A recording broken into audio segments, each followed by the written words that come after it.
Hello guys, welcome back to your channel. तो आज हम स्टार्ट करने वाले हैं चैप्टर 6 ट्राइंगल्स।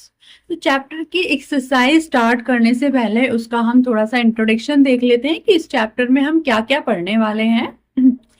जैसे कि नाम से ही क्लियर है, ट्राइंगल्स। अब ये ट्राइंगल्स तो हम सेकंड थर्ड क्लास से ही पढ़ना स्टार्ट कर देते हैं, सेकंड थर्ड से ही आ जाता है ट्राइंगल्स।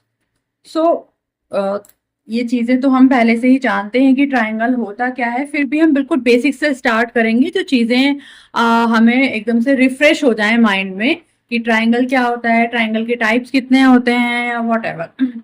तो हम स्टार्ट करते हैं, ट्राइंगल से ही स्टार्ट करते हैं। बिल्कुल वैसे आप सभी को क्लियर होगा, बट फिर भी हम एक रिविजन ले लेते हैं थोड़ा सा।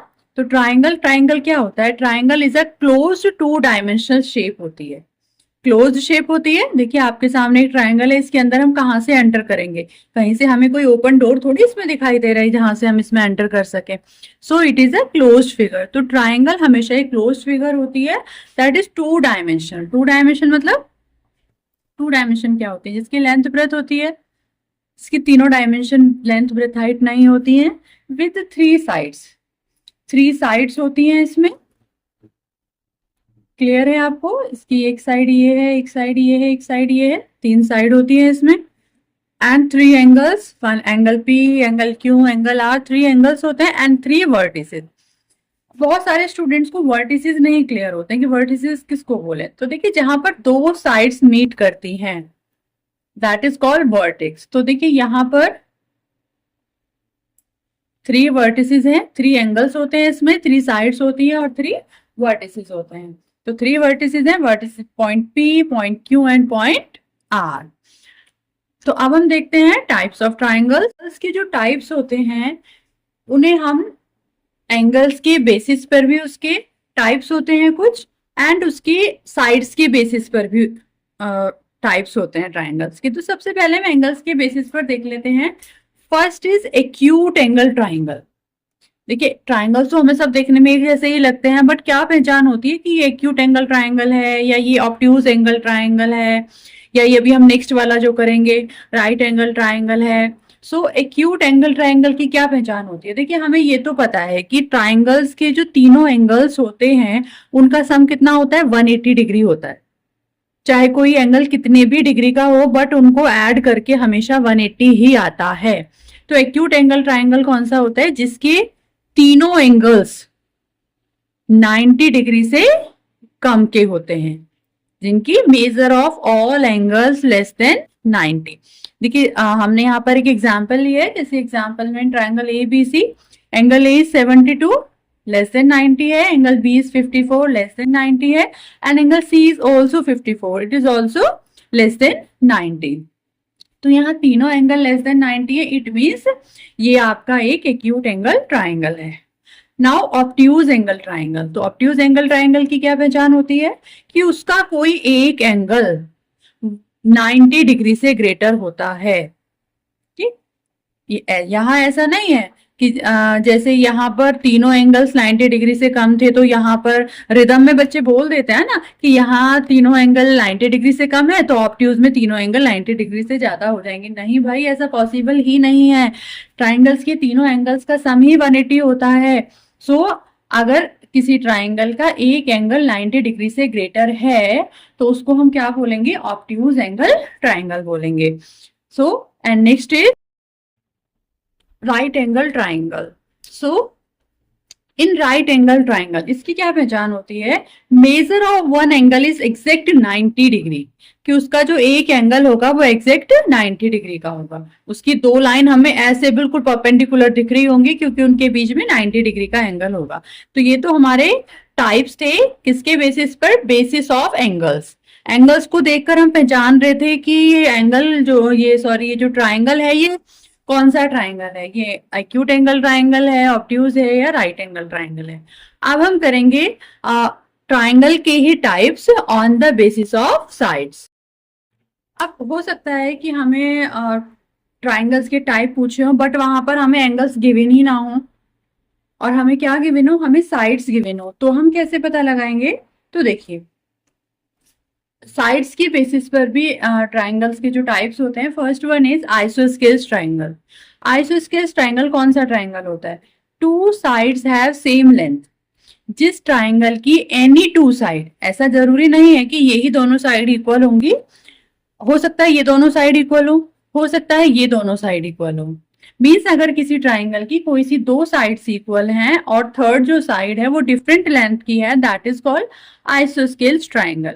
Next is equilateral triangle. So equilateral नाम से ही क्लियर है, इक्विलेटरल, इक्वी मतलब इक्वल, जिसकी all sides have same length, जिसकी तीनों साइड्स जो हैं वो सेम लेंथ की होती हैं, that is equilateral triangle. And the third one is scalene triangle. तो स्केलन ट्राइंगल कौन से ट्राइंगल होते हैं? जिनकी all sides have different length, जिनकी तीनों जो साइड्स होती है वो डिफरेंट डिफरेंट लेंथ की होती हैं। जैसे यहाँ पे एक ट्राइंगल है पी क्यू आर, ये 3 सेंटीमीटर है इसकी साइड, ये साइड 4 सेंटीमीटर है and this one is 5 centimetre. तो तीनों साइड से इसकी डिफरेंट डिफरेंट लेंथ की हैं।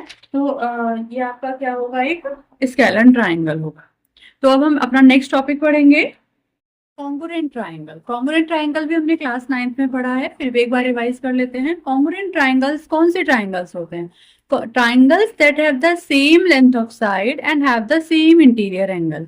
ऐसे दो एंगल्स जिनके जो साइड्स होती हैं सेम लेंथ की होती हैं और जिनके जो एंगल्स होते हैं वो भी सेम लेंथ के होते हैं। सपोज ये साइड इसके इक्वल, ये साइड इसके इक्वल एंड ये साइड इसके इक्वल, एंड ऐसे ही same angle A is equal to angle P, angle B is equal to angle Q and angle C is equal to angle R। तो ये हमारे कॉन्ग्रुएंट ट्राइंगल्स होते हैं। अब इन कॉन्ग्रुएंट ट्राइंगल्स को प्रूव करने के भी हमारे पास कई क्राइटेरिया होते थे, बट अभी उन क्राइटेरिया का यूज हमारा यहाँ इस चैप्टर में नहीं है। अगर कहीं आएगा तो उसी टाइम हम उसको रिवाइज कर लेंगे। तो मेन टॉपिक जो हम यहाँ पढ़ने वाले हैं एक्चुअल में इस चैप्टर में, दैट इज सिमिलर ट्राइंगल्स। अब देखने में और पढ़ने में तो नाम सिमिलर ट्राइंगल्स ऐसा ही लग रहा है ना, सिमिलर जो एक जैसे हो, मीन्स कॉन्ग्रुएंट जैसे ही हो, बट नहीं। देखिए क्या डिफरेंस है। सिमिलर ट्राइंगल्स को समझना बहुत ज्यादा जरूरी है, इसीलिए आप वीडियो को बिल्कुल भी स्किप नहीं करेंगे, वर्ड टू वर्ड वीडियो को सुनेंगे, तभी आपको सिमिलर ट्राइंगल अच्छे से क्लियर होगा, तभी हम एक्सरसाइज को कर पाएंगे आगे। तो सिमिलर ट्राइंगल्स कौन से ट्राइंगल्स होते हैं? Two triangles with the same shape, ध्यान दीजिएगा, विद द सेम शेप, जिनकी शेप सेम होती है but not to the same size. Side यहाँ पर क्या होता था, क्या डिफरेंस है इन दोनों में? इसमें क्या होता था, कॉन्ग्रुएंट ट्राइंगल में दोनों का साइज भी सेम होता था, दोनों की साइड्स इक्वल होती थी। तो अगर इक्वल साइड्स होंगी तो ऑब्वियस सी बात है कि उनका साइज सेम ही होगा। बट यहाँ क्या है कि वो दिखने में तो सेम लगने चाहिए। जैसे एक ट्राइंगल है तो उसके साथ हम रेक्टेंगल नहीं ले सकते, उनकी तो शेप डिफरेंट डिफरेंट हो जाएगी ना। तो अगर हमें सिमिलर कोई चीज प्रूव करनी है तो उनकी शेप सेम होनी चाहिए। जैसे रेक्टेंगल के इक्वल रेक्टेंगल को रख के या pentagon is equal to pentagon रख के, मतलब इन दोनों सेम शेप्स को ही हम कंपैरिजन कर सकते हैं। सो साइज सेम होना जरूरी नहीं है, एक छोटी शेप भी हो सकती है और एक बहुत बड़ी शेप भी हो सकती है। तो साथ साथ हम इसको डायग्राम से भी अगर समझेंगे तो ज्यादा अच्छे से क्लियर होगी। अगर हम डायग्राम से देखें तो अब डायग्राम्स को देख के समझते हैं इसका। To triangles with the same shape, देखिए इनकी शेप सेम है बट क्या इनकी साइज सेम है? नहीं। ये छोटा ट्राइंगल दिख रहा है हमको, ये बड़ा दिख रहा है, बट ये चीज मैटर नहीं करती है। यहाँ पर क्या होना चाहिए? ट्राइंगल के साथ ट्राइंगल ही होना चाहिए, रेक्टेंगल के साथ रेक्टेंगल ही होना चाहिए। हम ऐसा नहीं है कि सिमिलैरिटी सिर्फ ट्राइंगल्स में ही हम मतलब फाइंड कर सकते हैं, प्रूव कर सकते हैं। हम किसी भी पॉलीगन में कर सकते हैं, हम पेंटागन में भी कर सकते हैं, रेक्टेंगल में भी कर सकते हैं, किसी में भी कर सकते हैं। बट यहाँ हमारा चैप्टर जो है उसमें हमें ट्राइंगल्स में ही सिमिलैरिटी को पढ़ना है। सो एक तो चीज, 3 कंडीशंस होती हैं दो ट्राइंगल्स को सिमिलर होने के लिए। पहली कंडीशन तो भाई हमारे ट्राइंगल्स ने फुलफिल कर ली है कि दिखने में ये दोनों ट्राइंगल ही लग रहे हैं, बस अभी आपको इतना देखना है, बाकी क्या लिखा हुआ है वो सब चीजें नहीं देखनी है आपको। Next, similar triangles have corresponding angles equal. इनके जो कॉरस्पॉन्डिंग एंगल्स होते हैं, कॉरस्पॉन्डिंग एंगल्स कौन से होते हैं? जैसे अगर मैं इसके ऊपर वाले एंगल की बात करूं तो इसका भी ऊपर वाला एंगल, सेम जगह जो एंगल्स बने होते हैं, that is called corresponding angles. So इनके जो कॉरस्पॉन्डिंग एंगल्स हैं वो इक्वल होने चाहिए। देखिए साइड्स तो इक्वल नहीं हो सकती, क्योंकि जब साइज ही सेम नहीं है तो साइड्स तो इक्वल नहीं हो सकती, तो साइज के लिए भी कोई ना कोई क्राइटेरिया होगा, वो भी हम अभी पढ़ेंगे। बट अभी हम बात कर रहे हैं सिर्फ एंगल्स की। सो एंगल्स जो होने चाहिए कॉरस्पॉन्डिंग वो इक्वल होने चाहिए। जैसे यहाँ पर भी हमारा 77 and 77, D is 63 and Q is also 63 and C is 45, here R is also 45। तो दूसरी कंडीशन भी भाई हमारे ट्राइंगल्स ने फुलफिल कर ली है। And third is corresponding sides that are in proportion. Corresponding sides जो होती हैं वो प्रपोर्शन में होनी चाहिए। अब इस चीज को, ये आपके लिए एकदम थोड़ा सा न्यू हो जाएगा, क्योंकि एंगल्स तो इक्वल हमारे ट्राइंगल्स को जब हम कॉन्ग्रुएंट कर रहे थे वहां पर भी एंगल्स इक्वल होते थे, बट साइड्स भी वहां पर इक्वल होते थे। यहाँ पर साइड्स के लिए एक दूसरी कंडीशन रखी गई है, क्या, कि जो साइड्स हैं वो इक्वल प्रपोर्शन में होनी चाहिए। कैसे इक्वल प्रपोर्शन में होनी चाहिए? देखिए अगर हम इसकी बात करें, इसकी साइड और इसकी साइड का अगर हम प्रपोर्शन देखें, देखिए इसकी साइड कितनी है, 2 सेंटीमीटर है, और इसकी ये साइड कितनी है, 4 सेंटीमीटर है। अगर मैं इनको कट करूं तो 1/2 आता है। ऐसे ही इसकी अगर इस साइड को देखें और इस साइड को देखें 4/8 तो भी 1/2 आता है, सेम प्रपोर्शन आ रहा है। ऐसे इसकी इस साइड को देखें 3 and 6 तो यहाँ पर भी हमारा क्या आ रहा है, 1/2 आ रहा है। तो तीनों कंडीशंस में क्या आ रहा है, हमारा 1/2 ही आ रहा है। तो हमारी जो साइड्स हैं वो सेम प्रपोर्शन में हैं। तो इस तरह से ये 3 चीजें जरूरी होती हैं हमारे ट्राइंगल्स को सिमिलर प्रूव करने के लिए। अब जैसे जब हम कॉन्ग्रुएंट प्रूव करते थे ट्राइंगल्स को तो हमारे पास कई क्राइटेरिया होते थे जिनके थ्रू हम अपने ट्राइंगल्स को कॉन्ग्रुएंट प्रूव करते थे। तो सिमिलरली यहाँ पर अगर हमें ट्राइंगल्स को सिमिलर प्रूव करना है तो उसके भी कुछ क्राइटेरिया होते हैं। तो क्या होते हैं वो देखते हैं हम। So first one is angle angle और एंगल एंगल एंगल क्राइटेरिया। वहां पर भी हम पढ़ते थे जब हम कॉन्ग्रुएंट करते थे ट्राइंगल्स को प्रूव, तो वहां पर भी हम एंगल एंगल एंगल अगर इक्वल प्रूव कर देते थे तो वो हमारा ट्राइंगल क्या हो जाता था, कॉन्ग्रुएंट हो जाता था। बट यहाँ पर हम सिमिलर के लिए भी हमें ये चीज तो थोड़ा मैच हो रही है कि या तो हम कोई 2 एंगल इक्वल प्रूव कर दें, या उसको हम तीनों भी कह सकते हैं। भाई जब 2 एंगल्स इक्वल होंगे तो थर्ड तो अपने आप ही इक्वल हो जाएगा। तो ये आपको कहीं ए भी लिखा मिल सकता है या कहीं ये ट्रिपल ए भी लिखा मिल सकता है। तो अगर कोई 2 ट्राइंगल्स के हमने 2 एंगल्स इक्वल प्रूव कर दिए तो वो दोनों ट्राइंगल्स कैसे होंगे, हमारे सिमिलर होंगे। और हमारे ट्राइंगल्स को सिमिलर जब होते हैं तो हमारी सिमिलैरिटी का साइन क्या होता है, जैसे यहाँ पर ABC similar triangle ABC similar triangle PQR, ये हमारा सिमिलैरिटी का साइन होता है। कॉन्ग्रुएंसी का साइन हमारा क्या होता था, इसके नीचे इस तरह से इक्वल टू का साइन लगा होता था, वो हमारा कॉन्ग्रुएंट का साइन होता था। बट सिमिलर के साइन में हमारा ये इज इक्वल टू नहीं होता है, सिर्फ यही सिमिलैरिटी का हमारा साइन होता है।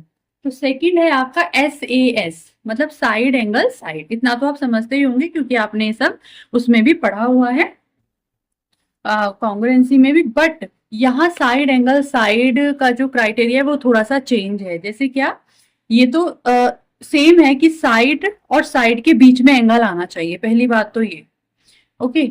और वो देखो एंगल के लिए हमारे लिए क्या कंडीशन होती है कि भाई एंगल तो सिमिलैरिटी के लिए इक्वली हमें प्रूव करना होता है, और साइड्स का हमारा प्रपोर्शन देखा जाता है। तो यहाँ भी यही होगा कि अगर एंगल्स, पहली बात तो ये है कि एंगल दोनों साइड्स के बीच में आना चाहिए। जिन साइड्स का प्रपोर्शन आप फाइंड कर रहे हैं उनके बीच में वो एंगल आना चाहिए। ऐसा नहीं होना चाहिए कि साइड्स आप ये दोनों प्रूव कर रहे हैं और एंगल आपका ये वाला इक्वल आ रहा है। नो, हम यहाँ पर अगर साइड एंगल साइड लिख रहे हैं तो हमारा एंगल बीच में ही आना चाहिए। और सेकंड, साइड्स का क्या है, साइड्स का हमें प्रपोर्शन देखना है। जैसे यहाँ पर देखिए हमारी दोनों साइड्स का जिनका हम प्रपोर्शन अभी देखने वाले हैं, एंगल हमारा उन्हीं के बीच में आ रहा है, तो ये तो कंडीशन हमारी फुलफिल हो रही है। बट हम अपने साइड्स को भी चेक कर लेते हैं कि अगर साइड्स का प्रपोर्शन इक्वल आ रहा है तो इट मीन्स हमारा जो ट्राइंगल होगा वो सिमिलर ट्राइंगल्स होंगे हमारे। देखिए 12 2 24 एंड 8 2 16। अगर मैं इनका रेशियो निकालूं तो सेम आ रहा है ना। सो ये दोनों ट्राइंगल्स क्या होंगे, हमारे सिमिलर होंगे। And third criteria is side side side criteria. तो साइड साइड साइड नाम से ही क्लियर हो रहा है कि एंगल्स की यहाँ हमें नीड नहीं है। तो हम साइड्स को लेकर ही भाई अब हम सिमिलर प्रूव करने वाले हैं दो ट्राइंगल्स को। तो उसमें हमें क्या देखना होगा, हमें वही चीज देखनी होगी कि देखिए साइड्स को तो जहां भी देखना है हमें उनका प्रोपोर्शन चेक करना है, हमें साइड्स का तो प्रोपोर्शन चेक करना है सिर्फ। तो अब अगर हम अपने डायग्राम में देखें इनका प्रोपोर्शन चेक करें तो देखिए यहाँ जो तीनों साइड्स गिवन हैं वो तीनों 7 के टेबल में आती है।